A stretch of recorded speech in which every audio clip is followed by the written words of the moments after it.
Situata e vështirë në fushën e Libofshës, ku ende mijëra hektar janë të përmbytura. Donse uji është ulur në nivel, ende mbetet shumë punë. Hidrovori Karavastas aktualisht punon prej ditësh me kapacitet të plot dhe evadon drejt detit rreth 50 metër kub ujë në sekond.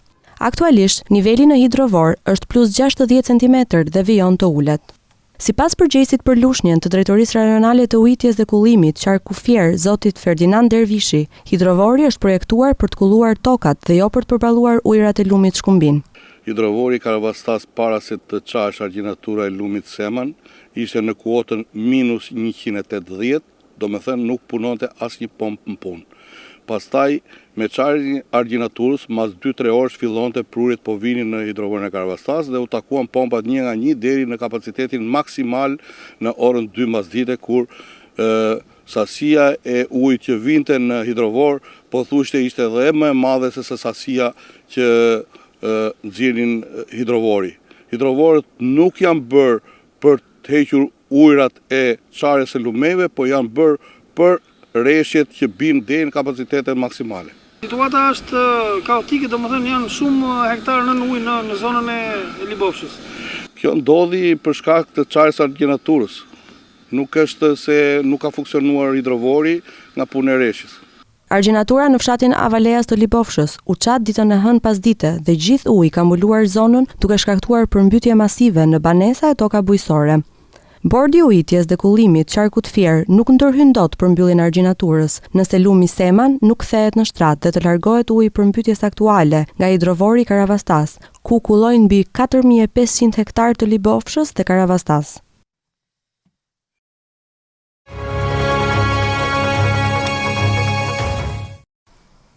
Në terren për të monitoruar nga afër situatën e Hasturkas ka zbritur dhe zëvendës kryeministra dhe një herazi drejtuesja politike e qarkut Belinda Balluku, e cila ka pohuar se gjendja është duke u përmirësuar pasi niveli i Semanit ka rënë me 15 cm.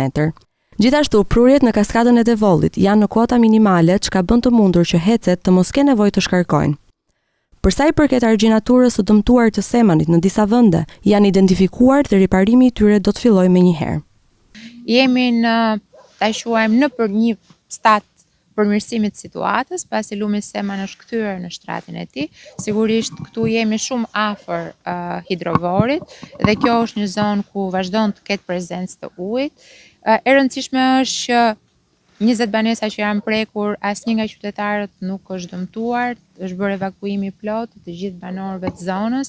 Kishim para pak orësh një situatë me 2 barinj të cilët nuk arrinim t'i kontaktonim, megjithatë ata janë gjetur, janë të sigurt, gjithçka është zhvilluar nën mbikëqyrjen e forcave të emergjencave civile, por edhe të gjithë grupeve tjera, forcat e armatosura kanë pas një rol të jashtëzakonshëm në të gjithë këto ditë të vështira dhe sfiduese, pothuajse në të gjithë vendin.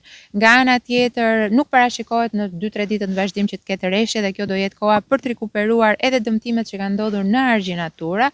Ishte para pak po diskutonim me inxhinierët e bordit për sa i përket bordit kullimit, pra për sa i përket kësaj situate. Gjithsecili është në pozicionin e vet në krye të detyrës, duke ju përgjigjur kërkesave të qytetarëve, duhet që të bëjmë me dije që të gjithë ata banorë të zonave të përmbytura që kanë nevojë për mbështetje për sa i përket ushqimit të baktive, të kontaktojnë menjëherë me pushtetin vendor, pasi janë në dispozicion nga rezervat e shtetit gjithçka që mund t'i vinë në ndihmë, qoftë për nevojat personale, por edhe për ushqimin e baktive.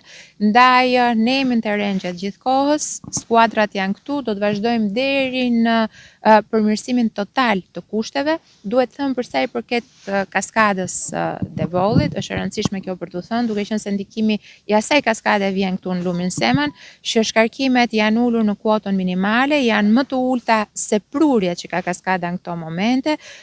Kompania Shtatkraft na është përgjigjur thirrjes tonë pikërisht për t'i ulur sa më shumë shkarkimet dhe për të pasur një menaxhim të mirë, ashtu siç kemi bërë me kaskadën e Drinit. Kaskada e Drinit është menaxhuar në mënyrën më të mirë duke minimizuar përmbytjet në fushë Shkodër.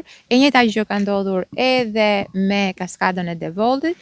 Tani do të na duhet që të bëjmë të gjithë riparimet e duhura, do na duhet që të bëjmë vlerësimin e dëmeve, ashtu siç e kemi thënë, siç e ka thënë kryeministri Rama, dhe çka është më e rëndësishme më pas në një mënyrë të drejtë me të gjitha grupet e ngritura nga bashkitë e zonave të prekur vdekura, nga emergjenca civile, t'ja dalin për të bërë një shpërndarje të kompensimit që do të jetë ekuivalent i një skeme e cila po ndërtohet nga Ministria e Financave dhe Ministria e Bujqësisë, si për banorët që janë prekur banesat, ashtu edhe për dëmet që kanë ndodhur në përsera apo tokat bujqësore.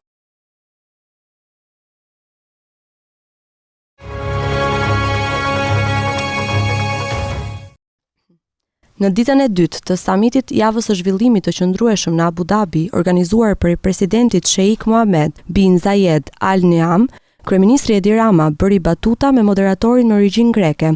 E vazhdoi atë kur ju tha se kishte 14 minuta kohë bashkë me Miloj Kospajic, kryeministër, për të folur për çështje të lidhura me energjinë e rinovueshme. Në një farë mënyrë jemi me fat, ju e thatë, sepse kemi burimet hidrike dhe jemi 100% me energji të ripërtëritshme, nuk kemi energji nga karburantet fosile. Pra këtu jemi tek niveli më i lartë i renditjes tek në këtë botë të re. Mos harroni sidoqoftë që hydro, pra burime ujore, do të thotë që ne varemi nga mori Allahut. Kur Allah qesh shumë dhe nuk qanë, atëhere nuk kemi shi dhe kështu na duhet të t'i drejtohemi importit dhe më pas kjo bëhet e vështirë. Ajo çfarë kemi bërë në këtë dekadë të fundit është të investojmë shumë në energjinë diellore dhe atë të erës dhe të krijojmë një portofol burimesh të ekuilibruara në mënyrë të tillë që ne të mos kemi më nevojë të drejtohemi importit dhe të jemi plotësisht sovran, duke pasur 100% energji të gjelbër.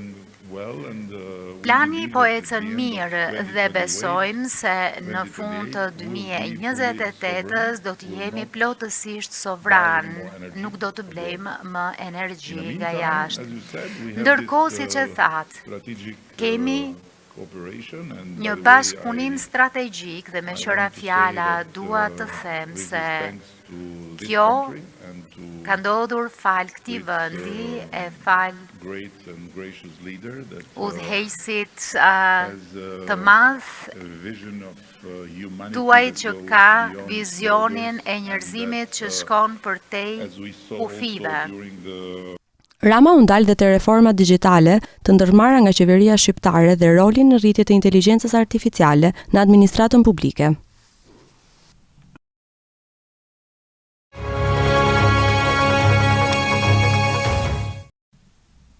Kryetari i Partisë Demokratike, Sali Berisha, tha sot se punonjësit e administratës që kanë dëshmuar në SPAK për çështjen e zëvendës kryeministres Balluku përkërcënohen të ndryshojnë dëshminë. Deklaratën ai e bëri gjatë një konference për shtyp, ku i kërkoi sërish dorëheqjen kryeministrit Rama, për të cilin tha se po bën grusht shteti. Intimidohen dhe thirren si në zyrat policisë sekrete, punojës të administratës të cilët ose duhet ndryshojnë dëshmitë e tyre, ose nuk duhet dëshmojnë apo të thonë ato që porositen. Presioni jashtëzakonshëm bëhet mbi gjykatën kushtetuese. Pra, Edi Rama, për të mbrojtur veten e tij, krimet e tij, po shkon drejt grushtit të shtetit, asgjësimit de facto të drejtësisë në Shqipëri. Duke dënuar me forcën më të madhe këto qëndrimet pa përgjegjshme, i kërkoja atij menjëherë dorëheqjen dhe largimin e tij nga posti i kryeministrit. Ai është sot njeriu më i rrezikshëm për shqiptarët dhe jo vetëm për shqiptarët, por me lidhjet e tij të krimit, ai përbën një rrezik të madh për rajonin dhe më gjerë. Berisha bëri thirrje sërish për një pjesëmarrje masive në protestën e dytë kombëtare të opozitës që do të mbahet në 24 janar. Partia Demokratike u bën thirrje shqiptarëve. Sot më shumë se kur të flasin me zemrimin e tyre të flasin me guximin e tyre, të flasin me ndjejat e dashurisë tyre për këtë vend dhe të ardhmen e shqiptarëve me datën 24 janar në protestën kombëtare të thirrur nga opozita për këtë qëllim.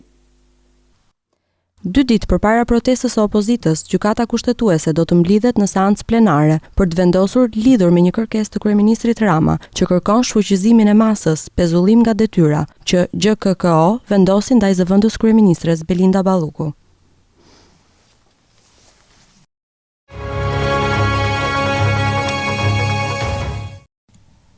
Një tren doli nga shinat në verilindje të Tajlandës të mërkurën pasi një vinç ndërtimi ra mbi 3 nga vagonët e tij, duke vrarë të paktën 25 persona dhe duke plagosur rreth 80 të tjerë, tha policia.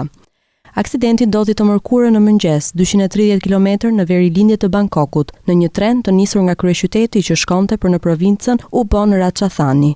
Numri të vdekurve tani ka arritur në 25. Kërkimi për trupa të tjerë është duke vazhduar, tha policia. Ministri i Transportit të Tajlandës tha në një deklaratë se në bordin e trenit kishte 195 persona, duke shtuar se kishte urdhëruar të kryej një hetim i plot. Viktimat ishin në 2 nga 3 vagonët e goditur nga vinçi, tha ai. Vinçi po punonte në një projekt hekurudor kur u shëmb dhe ra mbi trenin që po kalonte në atë moment, duke bërë që ai të dilte nga shinat dhe të merrte flak. Imazhet e shpërndara nga ministria treguan vagona të përmbysur pranë shkurreve dhe zjarfikës që shuanin flakët, ndërsa tymi dilte nga vendi i rrëzimit. Pamjet e vendit të rrëzimit tregojnë punëtorët e shpëtimit që përpiqen të nxjerrin viktimat nga një prej vagonëve të dëmtuar, me disa pasagerë të plagosur rënd që ishin ngjitur në ambulanca. Projekti i hekurudhës me shpejtësi të lartë do të lidhet me Kinën përmes Laosit. Qeveria tha vitin e kaluar se më shumë se 1/3 e ndërtimit kishte përfunduar dhe e gjithë linja do të ishte gati deri në vitin 2030.